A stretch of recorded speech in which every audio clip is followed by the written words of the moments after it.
Have you ever wondered why so many people suffer from brain diseases like Alzheimer's disease and dementias? These neurodegenerative diseases can severely impact your quality of life and longevity. So today, I'm going to be breaking down a few of these different types, exactly what they are, what some of the consequences of them are, and most importantly, what you can do to prevent them. Hey there, I'm Dr. Anna. I'm a medical doctor, and on this channel, you're going to learn how to master your health with the right moves. So let's dive into our understanding of these different brain diseases, and then we can talk about what we can do to prevent them. So this group of neurodegenerative diseases is describing different brain disorders where over time, your brain function declines. And different ones have totally different symptoms and totally different issues that come from them. The most common is Alzheimer's disease, which is sort of the classical form of dementia that most of us are familiar with. Over time, somebody loses their ability to maybe take care of themselves,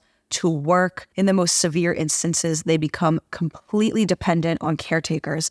And it can be absolutely devastating for families to witness a loved one decline in this way, not only to mention it can be really burdensome to take care of somebody who's suffering from Alzheimer's. But there are other types of neurodegenerative diseases as well. We have Parkinson's disease, which is classically a disorder of dopamine, where somebody's physical function and their ability to control their movement is impaired. We also have other types of dementias, things like vascular dementia, Lewy body dementia, and frontotemporal dementia, to name a few. So know that there are several different types of these diseases that all are categorized in this umbrella. Most of these dementias are going to have differences, but they classically are going to have memory impairment, an impairment of your ability to physically move your body, maybe an impairment in your ability to talk and understand things. Really, any function of your brain could be impacted, and that's why it can look a little different from one patient to another. So let's break down in a little bit more nuance some of these specific types that are really common. Alzheimer's disease. Alzheimer's disease, as is best understood today, is a chronic dementia form that is mostly impacting older adults. And as we age, it is more and more prevalent amongst the population. So it is more likely that you're going to develop this the older you get. What's really happening at the level of the cells is there's a buildup of abnormal proteins that get deposited into your brain. What exactly causes that is not well understood, but we detect this, and it can be seen in some brain imaging studies and then biopsies done on people after they pass away. There's a strong correlation with the amount of deposition of this abnormal protein and the symptoms and the clinical condition of dementia. So we know that this is a big problem. And the name of the game is trying to figure out what we can do to prevent this process from happening. And we, as a scientific and medical community worldwide, do not understand fully how to do this. We're only really coming into our understanding of this now. But what we do know is that this disease can really impact someone's daily life and their daily functioning. Now, the next disorder here is Parkinson's disease. As I mentioned, it's mostly a disorder of dopamine, and it really affects motor control, or our ability to move our limbs, like our legs or our arms. Now, for this, people are often going to experience tremors, stiffness, difficulty with certain postures, problems with their balance and their coordination. And over time, as it worsens, people can totally lose the ability to walk, to talk, or to perform any self-care actions, and they become dependent on a caretaker. And then just to mention a few of these different dementias, and what they're all about. Another one is frontotemporal dementia, a disorder where you have a decline in the functioning of two lobes of your brain, the frontal lobe and the parietal lobe. And I pointed to those parts because that's actually where they're located inside of the brain. This can often lead to changes in personality, behavior. People sort of become a different version of themselves. Other family members might not recognize the way they are anymore. It might even change their ability to perform language or speaking in a proper way. Then there's something called vascular dementia. This overall leads to a reduced blood flow in the brain, causing damage long term. So as you can see, each type of dementia is a little bit different. It can present differently in different people, and it's an entire topic that neurologists are really the experts at. Now, at this point, I think you can already appreciate how devastating and impactful having a dementia can be on your own life or the lives of those who live with you and who love you. It can just impact every aspect of daily functioning.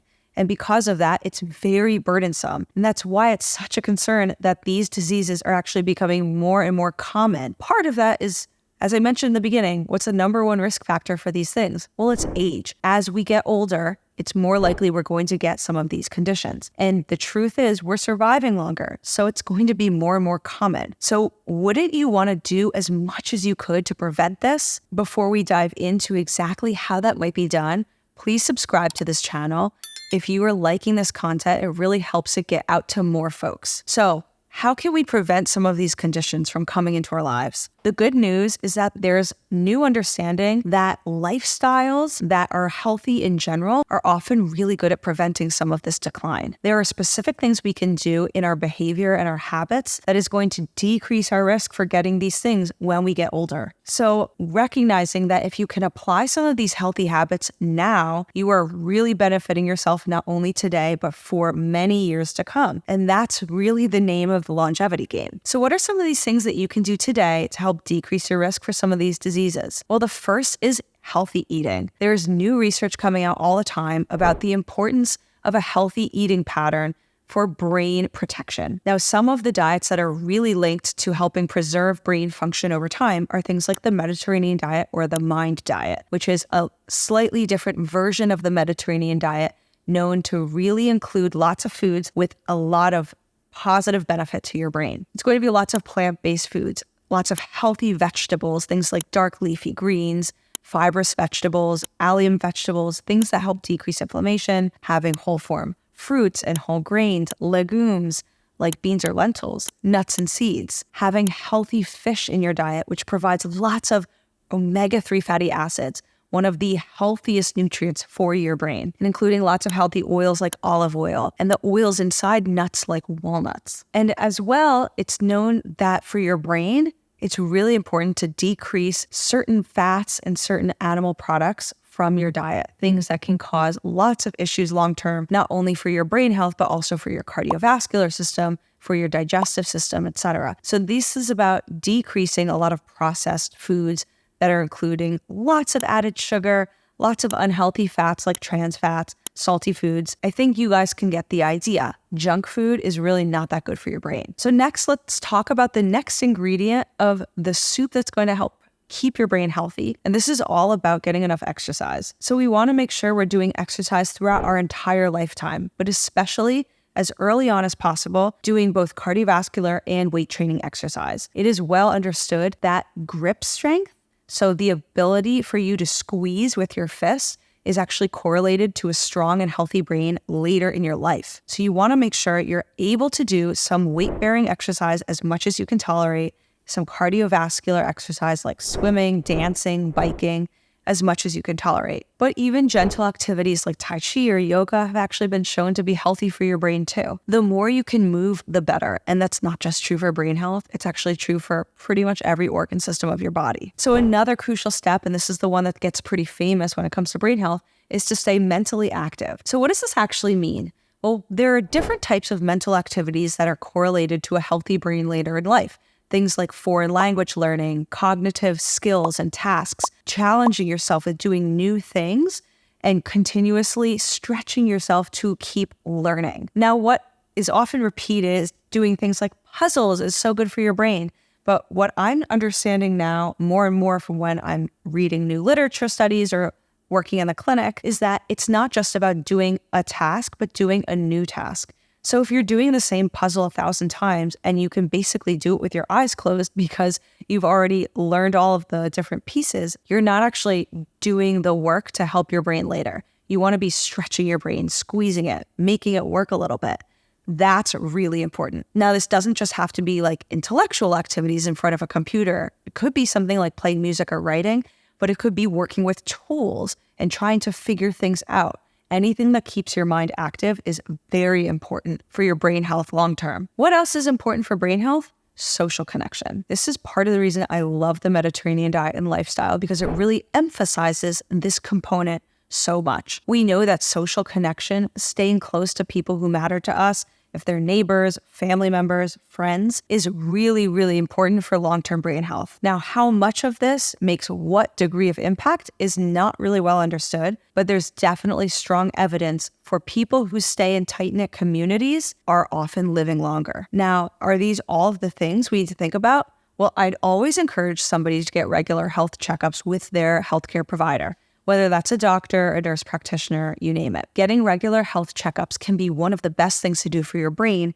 because a healthcare provider might be able to see you over time and then detect when a change occurs. And this might be really, really subtle, but somebody who's well-trained to look for certain things in a change of brain health will detect something very subtle before you might realize it or your family member might realize it. If somebody has early symptoms that are indicating that they might be going down a path of dementia, if they can start to do things as early as possible, they're often going to delay the severity of that disease, or they stretch it out over time when it gets worse. Wouldn't you want to do that for yourself or somebody you care about? I'd like you to comment and share below with us and tell us what things you're already doing to keep your brain healthy. Are you very committed to your exercise? Are you very committed to a diet rich in lots of vitamins and minerals and healthy fats? What's working for you now? Comment and share with us below because we can learn so much from each other. And this comment section is what keeps this community so vibrant. And if you found this video useful so far, please consider liking it and share it with somebody you care about. I think this information is so important for all of us to know, and I hope that everybody has the chance to learn it and can implement it as soon as possible. Now, for more in-depth information about how to start applying some of these healthy habits, like a healthy eating plan, as soon as possible, I have tons of material on this YouTube channel dedicated to just that, giving you the tools you need to get started today. Jump into that material. I'll see you over there.